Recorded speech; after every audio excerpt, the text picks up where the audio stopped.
नमस्कार, मैं हूं आपका दोस्त एडवोकेट विमल कुमार छाजेड़, सेवानिवृत्त उप संचालक अभियोजन।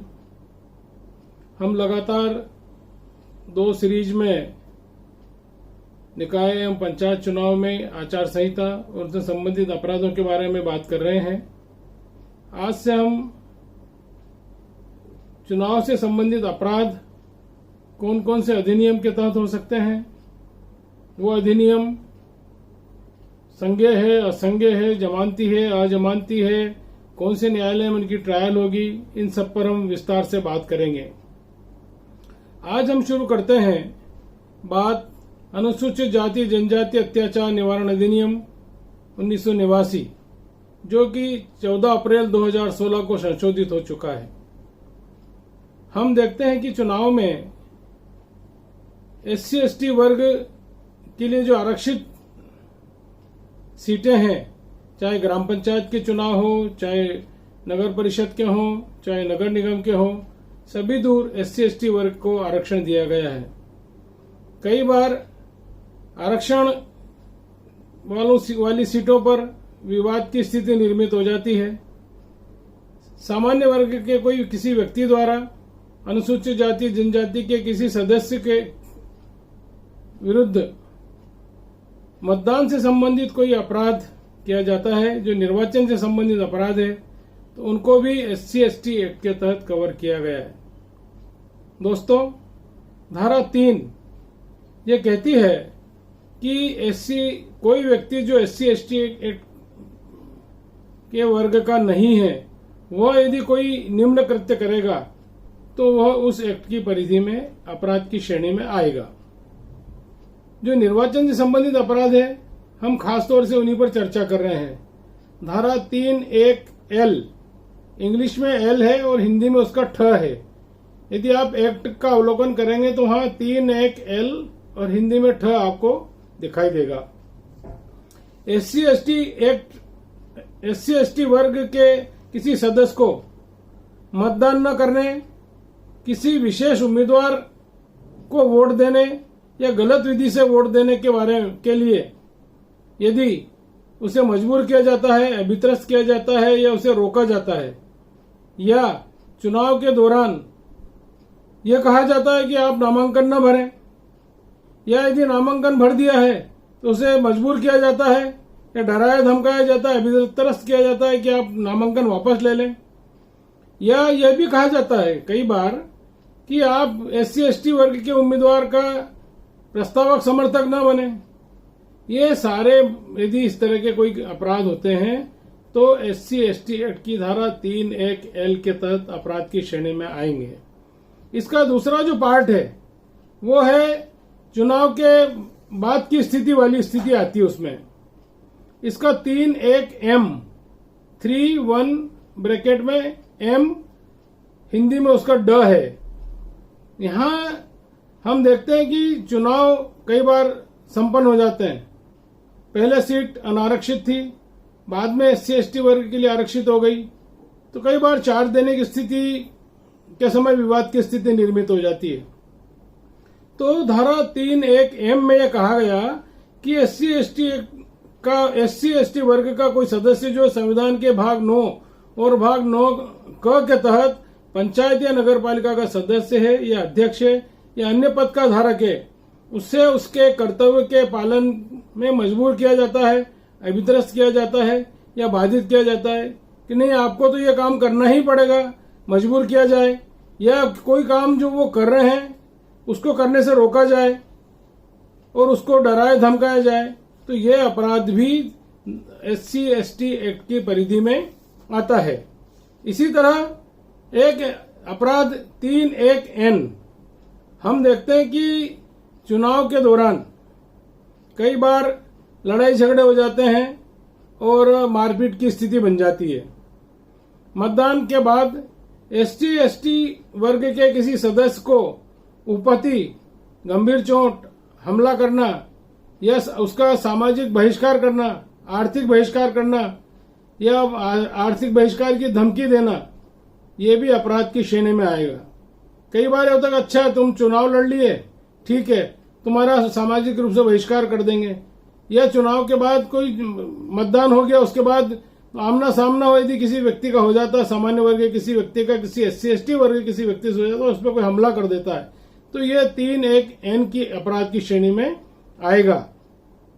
यदि कोई व्यक्ति यहाँ एक चीज को और अपराध बता दिया, कई बार क्या होता है कि वो मतदान हो गया और वो मतदान के बाद उन्होंने यदि किसी वर्ग विशेष को समर्थन नहीं किया और उनकी जो सामान्य लोक सेवाएं हैं उनका उपयोग वो कर रहे हैं, जैसे नल बिजली का उपयोग कर रहे हैं, या बिजली काट दी, या पानी रोक दिया, या कुएं से पानी नहीं भरने दिया, या राशन नहीं देने दिया, ऐसी कोई भी लोक सेवा जो पहले से प्राप्त कर रहे हैं उसको यदि वो बाधित कर देते हैं, लेने से रोक देते हैं, तो वहां भी 3(1)(n) का अपराध ही घटित होगा।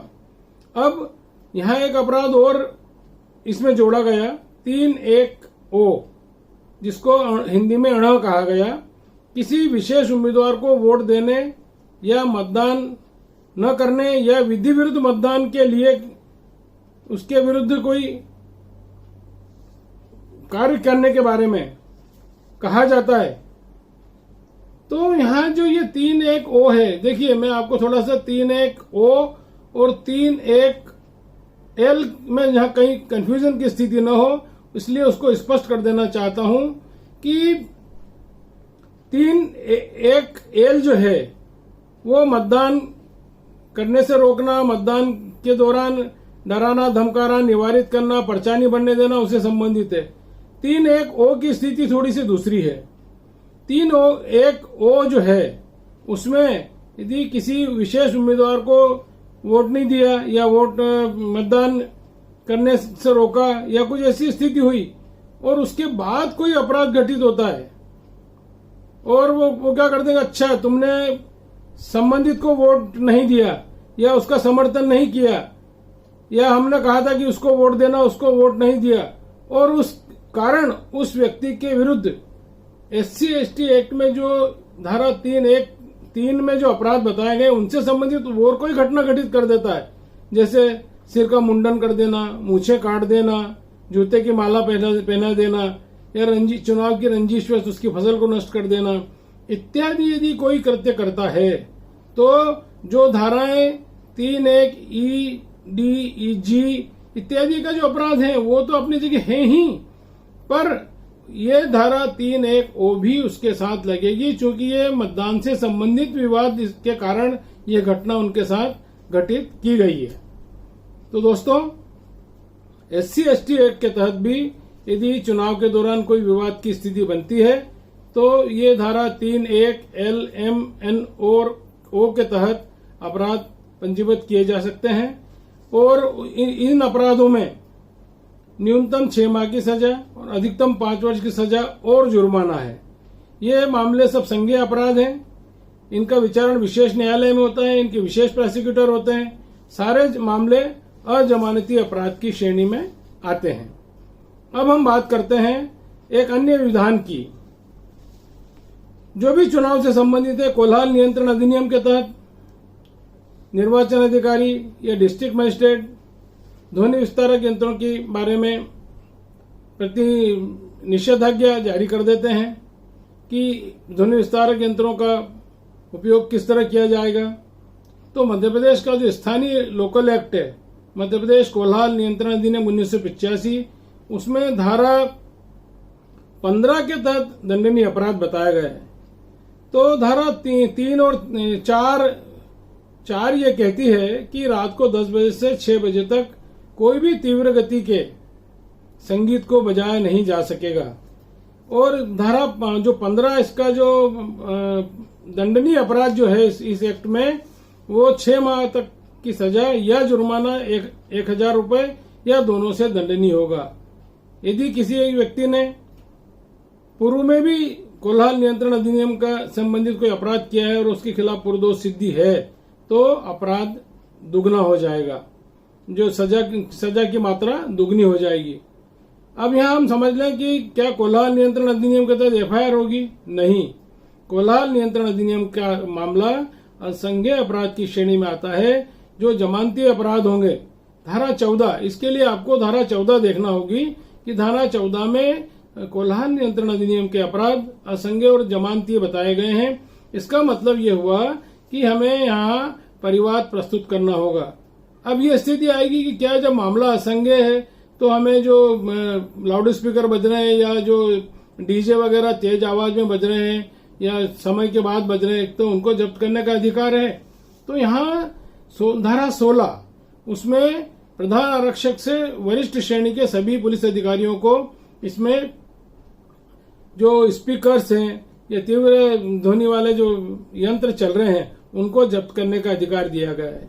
एक बात और धारा 16 में कही गई कि जो इंस्ट्रूमेंट्स आपने जब्त किए हैं यदि उन पे कोई दावा करता है तो पुलिस अधिकारी को भी अधिकार है या न्यायालय को भी अधिकार है कि वो चाहे तो दावा करने वाले व्यक्ति को वे इंस्ट्रूमेंट टाइम के लिए निश्चित अवधि के लिए कि भाई जब भी न्यायालय में या कहीं भी आवश्यकता लगेगी विचारण के दौरान उनको लाना पड़ेगा तो वो उनको सुपुर्दनामे पर दे सकते हैं। उसके लिए वो जमानत भी ले सकते हैं या उनसे बॉन्ड भरा सकते हैं, वचनबंध बना सकते हैं। ये धारा 16 में दिया गया है।